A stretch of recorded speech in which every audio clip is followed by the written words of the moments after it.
नमस्कार विद्यार्थी मित्रांनो, स्टडी फ्लो कोर्सेसमध्ये आपलं पुन्हा एकदा सर्वांचं स्वागत आहे. मित्रांनो, आज आपण बीएससी अंतर्गत येणारा अजून एका कोर्सबद्दल माहिती पाहणार आहोत, जो आहे बीएससी इन बायोटेक्नॉलॉजी. हा कोर्स काय आहे, याच्यामध्ये काय शिकवलं जातं, याचे कॉलेजेस कोणते, याच्यामध्ये सिलेबस काय असतो, सर्व माहिती आपण या व्हिडिओमध्ये पाहूया. हा व्हिडिओ एंडपर्यंत पहा.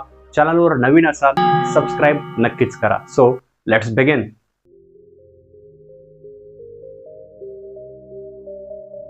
तर आता पाहूया की हा कोर्स काय आहे आणि याच्यामध्ये काय शिकवलं जातं. जो बायोटेक्नॉलॉजीचा कोर्स आहे तो बॅचलर ऑफ सायन्स अंतर्गत येतो आणि हा 3 वर्षाचा कालावधीचा कोर्स आहे. याच्यामध्ये सेल्युलर ॲज वेल ॲज बायोमॉलिक्युलर प्रोसेस बद्दल शिकवलं जातं. याच्यामध्ये असे जे प्रोडक्ट्स आहेत ते प्रोड्यूस केले जातात जे हेल्थ केअर सेक्टर किंवा जे ॲग्रिकल्चर सेक्टर आहे त्यांना ॲडव्हान्स बनवण्यासाठी मदत करतात. म्हणजे हा जो कोर्स आहे तो खूप क्रुशियल आहे. एखादा जो डिपार्टमेंट आहे किंवा जे स्ट्रीम आहे किंवा जे ॲग्रिकल्चर हेल्थ केअर सारखे जे महत्त्वाचे सेक्टर आहेत त्या सेक्टर्सला ॲडव्हान्स करण्यासाठी. सो हे सर्व जो अभ्यास आहे तो तुम्ही याच्यामध्ये शिकू शकता.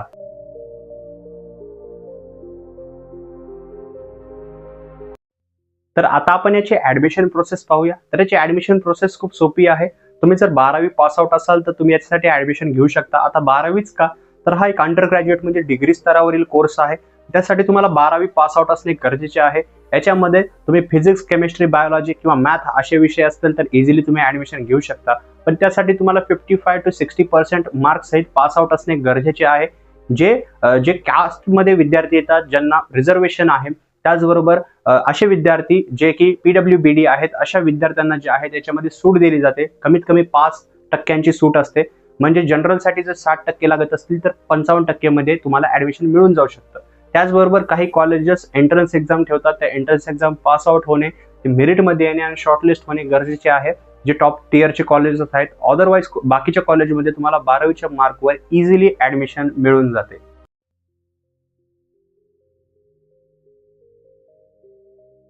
तर आता पाहूया की याचा कालावधी काय. तर याचा कालावधी तुम्हाला 3 वर्षाचा पाहायला भेटतो. म्हणजे ऍडमिशन घेण्यापासून जे सर्टिफिकेट मिळवण्यापर्यंत जो पूर्ण कालावधी आहे तो 3 वर्षाचा आहे. याच्यामध्ये तुम्हाला सेमिस्टर वाईज पद्धतीने एक्झाम्स पाहायला भेटतात. म्हणजे तुम्ही ज्यावेळेस ऍडमिशन घेतात तुम्हाला वेगवेगळे विषय जे शिकवले जातात त्याच्या एक्झाम ज्या आहेत त्या सेमिस्टर पद्धतीने असतात आणि अशा प्रकारेच याचं पूर्ण शैक्षणिक वर्ष चालतं. तुम्हाला ह्याच्यामध्ये 6 सेमिस्टर पाहायला भेटतात आणि सर्व सेमिस्टर तुम्हाला पास आउट असणे गरजेचे आहे. ज्यावेळेस तुम्ही 3 वर्ष म्हणजे ऍक्च्युली 6 सेमिस्टर तुम्ही क्रॉस करताल, म्हणजे एका वर्षामध्ये 2 सेमिस्टर पाहायला भेटतात आणि तुम्ही याच्यामध्ये पास आउट कराल, तुम्हाला जे तुमचं सर्टिफिकेट आहे डिग्रीचं ते मिळून जातं, जे तुम्ही फर्दर स्टडीजमध्ये यूज करू शकता.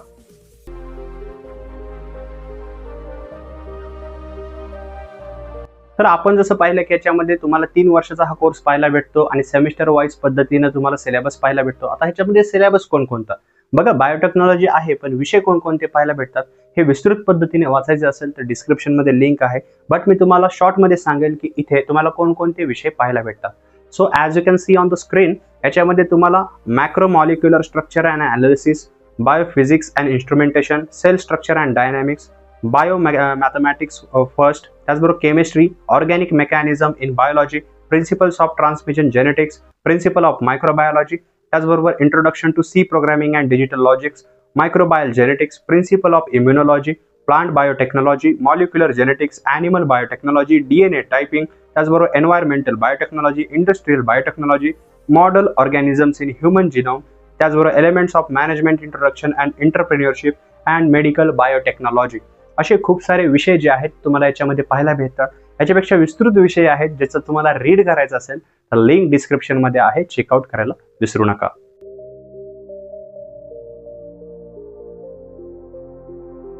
आता पाहूया की हा कोर्स केल्यानंतर पुढील संधी काय. तर पुढील संधी खूप साऱ्या अवेलेबल आहेत.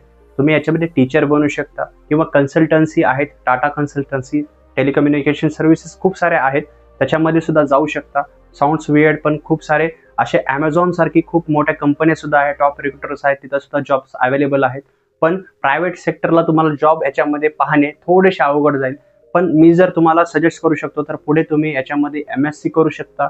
त्याचबरोबर तुमच्या ज्या मोर स्किल्स आहेत बायोटेक्नॉलॉजीच्या त्या अनलॉक करू शकता. गव्हर्नमेंटच्या ज्या एक्झाम्स आहेत त्या सुद्धा देऊ शकता. बायोटेक्नॉलॉजिस्ट बनू शकता. अशा खूप साऱ्या ज्या करिअरच्या संधी आहेत त्या अवेलेबल आहेत.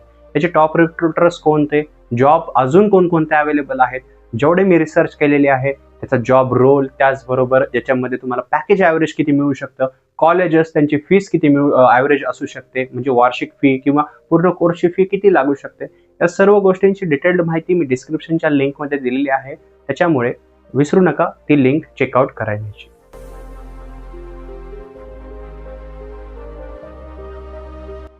तर हा कोर्स का आणि कोणी निवडावा आता आपण पाहूया. बरेच विद्यार्थी आतापर्यंत जर व्हिडिओ पाहत असतील आणि कन्फ्युजन मध्ये असतील की काय, तर बघा याच्यामध्ये खूप सारे जॉब्स आहेत. लॅब टेक्निस्ट आहे, त्याचबरोबर बायोटेक्निस्ट आहे. तर बरेच ह्याचे जॉब रोल्स आहेत. लॅब असिस्टंट सारखे जॉब्स आहेत. आणि बायोटेक्नॉलॉजी रिगार्डिंग तुम्हाला विषय आवडत असतील, तुम्हाला पुढे जाऊन जर MSc मध्ये हे विषय परस्यू करायचे असतील, MSc करायची असेल, तुम्हाला पोस्ट ग्रॅज्युएशन करण्याची आवड आहे किंवा हा विषय आवडतात, तर बेझिझक तुम्ही ह्या कोर्ससाठी जे आहे ते परस्यू करू शकता. ॲज वेल एज याच्यामध्ये जे टॉप रिक्रुटर्स आहेत Amazon सारखे किंवा टाटा कन्सल्टन्सी सारखे, तर इथे तुम्हाला जॉब मिळवायचा आहे तुम्ही इझिली या डिग्रीच्या बेसिसवर, कारण काही काही जॉब फक्त बायोटेक्नॉलॉजिस्टसाठी असतात, तर तुम्ही ते सुद्धा जे आहे ते जॉब इझिली मिळवू शकता.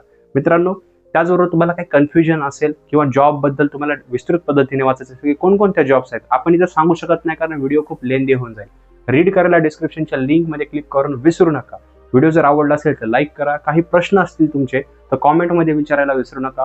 त्याचबरोबर आमच्यासोबत इंस्टाग्रामवर तुम्ही कनेक्ट होऊ शकता, त्याचीही लिंक मी डिस्क्रिप्शनमध्ये दिलेली आहे. तर मित्रांनो, व्हिडिओ पाहिल्याबद्दल धन्यवाद.